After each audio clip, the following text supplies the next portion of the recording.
안녕하세요, 신우입니다. 오늘은 원기둥의 응용 물체인 캔을 그려보도록 하겠습니다. 일단은 제가 그리는 캔은 펩시 캔을 준비를 했고요. 원기둥의 응용 물체이기 때문에 일단 원기둥을 그리는 방법하고 별반 크게 다르지는 않지만 글씨를 쓰는 부분이라든지 아니면 질감 표현이 살짝 다릅니다. 그래서 그 부분만 유의해서 그려주시면 훨씬 더 쉽게 그리실 수 있습니다. 일단은 중앙선을 먼저 그려주셔야 됩니다. 중앙선을 삐뚤어지지 않게 잘 그렸다면 그 바로 옆부분에 옆면을 그려주시면 됩니다. 캔을 크게 그리고 싶다면 옆면을 크게 그리면 되고, 캔을 기본 사이즈로 그리고 싶다면 이 정도 두께로 옆에 선을 그려주시면 됩니다. 그 다음에 이 부분을 재서 여기다가 똑같이 가져옵니다.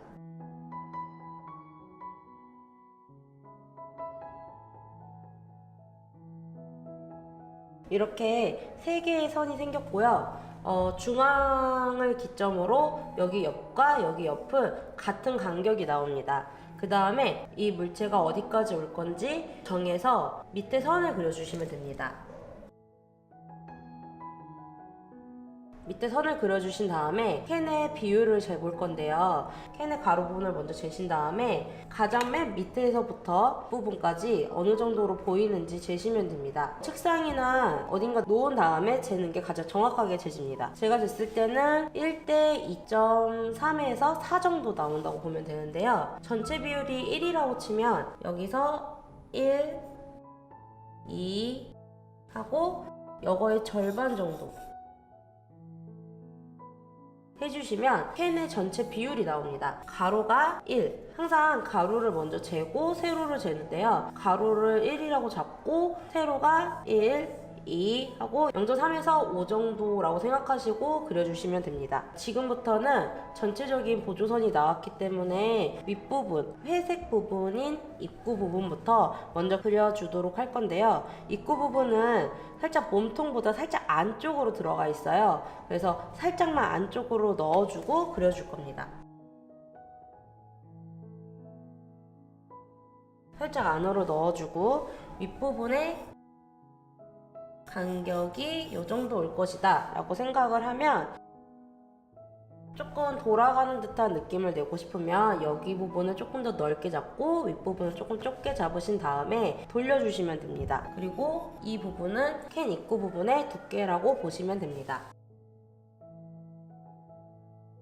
위에도 원기둥을 그려준다라고 생각을 하고 그려주시면 되고요. 좀 납작한 원기둥이라고 생각하시면 훨씬 더 쉽게 그리실 수 있습니다. 이렇게 먼저 그려주시고요. 그 다음에 이 두께에 대한 윗면의 두께도 있습니다. 실제로 보시면 윗면에도 되게 얇은 띠 같은 게 보이는데요. 그것도 그려주시면 두께감 때문에 입체감이 훨씬 더 자세하게 나타난다고 보시면 됩니다. 이 부분을 그리기가 어렵다면 연필을 잡듯이 그냥 이렇게 잡고 그리셔도 상관이 없습니다. 이렇게 그리신 다음에 관찰을 더 한다면 이 부분에 이제 뒤에면도 보이는데요. 이 뒤에면도 여기서 안 보이는 면이 이렇게 나타나는 것처럼 그려주시면 되고, 캔딱의 부분도 그려주시면 되는데, 만약에 이제 쇠 물체를 그리신다 그러면 병따기 부분이 납작하게 보일 거고요. 먼저 마신 다음에 그린다 라고 하면 이제 열려 있을 텐데 열린 걸로 그리도록 하겠습니다.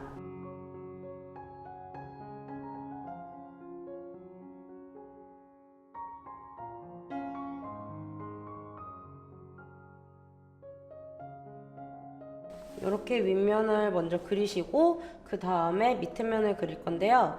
밑에는 어깨가 나오기 전에 목이 살짝 있습니다. 목을 먼저 그려주시고 그 다음에 어깨를 그려주시면 됩니다. 어깨는 너무 꺾이는 게 아니라 살짝 둥근 면으로 꺾이기 때문에 자칫 잘못하다가 어깨가 너무 딱 꺾이게 그리면 되게 인위적으로 보이실 수 있어요. 그래서 부드럽게 돌려주시면 되고, 이 부분에 돌아가는 면이 그러면 한 개가 더 생깁니다. 둥글게 돌아가기 때문에 실제로 이쪽 부분에 이제 하이라이트라는 반짝이 같은 것도 많이 생기고, 그래서 이렇게 먼저 면을 그려주고 표현을 해주시면 됩니다. 이렇게 그려줬으면 이제 가장 밑에 부분에 이제 은색깔로 돼 있는 받침이 있습니다. 그 받침이 나올 부분을 체크를 해주시고요. 여기가 이 정도 돌아가면 밑으로 내려올수록 훨씬 더 많이 돌아간다고 했죠. 그래서 이 정도로 돌아가게 할 것이다 라고 표시를 해놓고요. 밑에 부분도 이렇게 돌아가게 만드시면 되고, 받침 부분도 그려주도록 합니다.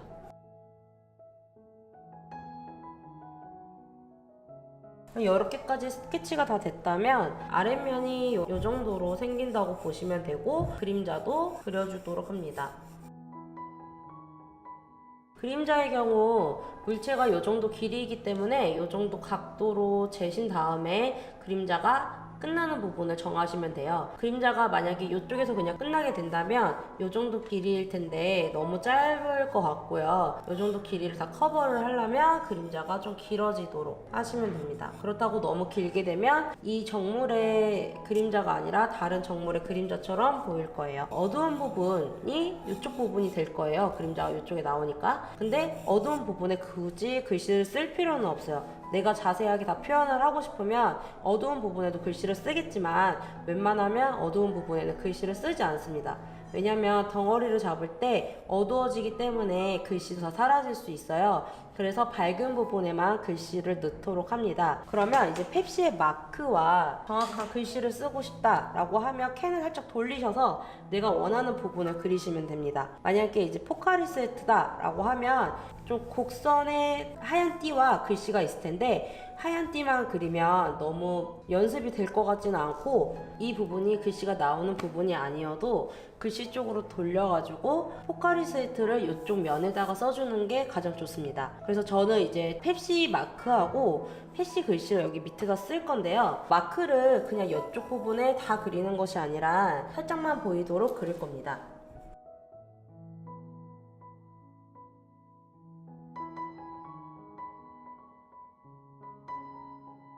이렇게 그리신 다음에 만약에 글씨를 쓰신다 라고 하면 여기 돌아가는 면에 맞춰서 쓰시면 되는데요. 펩시는 가로로 글씨가 써지기 때문에 가로 부분으로 돌아가는 면을 먼저 체크를 해놓고요. 글씨에 대한 보조선도 여기다 그려줍니다. 그러면 잘리는 글씨 빼고는 PSI가 오고요. 만약에 이 부분에 포카리 스웨트를 쓰겠다라고 하면 포카리 스웨트는 살짝 사선 방향으로 되어 있는데 이 사선을 곡선 있게 넣어주시면 됩니다. 딱 끊기게 이렇게 넣는 것이 아니라 살짝 돌아가게끔 이런 식으로 넣어주시면 되는데요. 일단은 저는 이제 펩시를 그리고 있고, 글씨는 웬만하면 이제 연필 잡듯이 쓰시는 게 더 좋습니다. 만약에 연필 잡듯이 쓰는 것보다 소묘하듯이 쓰는 게 더 편하다면 맘대로 쓰셔도 됩니다.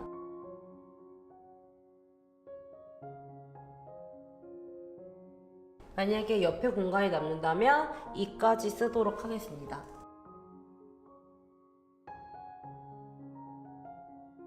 그 다음에 마크를 이제 완성을 해줄 건데요.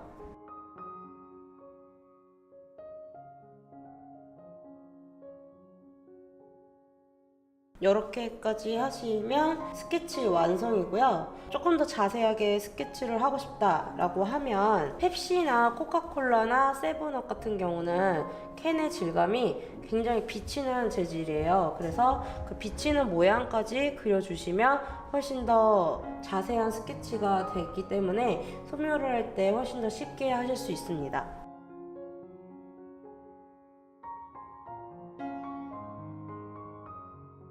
그리고 반짝이는 부분도 미리 남겨주시면 나중에 그 부분을 따로 안 지워도 되고 조심해서 소묘를 하면 되기 때문에 이런 부분도 자세하게 남겨주시는 게 좋고, 여기서도 어디 부분이 어두워질 것이다 라는 걸 표시를 하기 위해서는 지금 먼저 표시를 해주고 소묘하실 때 먼저 들어가시는 게 훨씬 더 좋습니다. 이렇게 됐으면 스케치는 거의 완벽하게 다 된 상태이고요. 이제 보조선을 다 지울 거예요. 스케치를 할 때 주의하실 점은 너무 진하게 그리지 않는 것과 글씨를 쓰실 때 돌아가는 면에 맞춰서 쓰시는 게 가장 좋은데, 돌아가지 않고 그냥 이렇게 납작하게 쓰시게 되거나 아니면 글씨를 쓰기 너무 어렵다라고 하면 마크 같은 거나 문양 같은 것만 살짝 그려주시면 되고요. 쓸데없는 글씨까지 다 쓰실 필요는 없을 것 같아요. 그러면 시간도 오래 걸리고 입시하는 친구들은 특히나 시간 내에 그림을 완성을 해야 되는데 그 부분이 좀 힘들 수도 있습니다.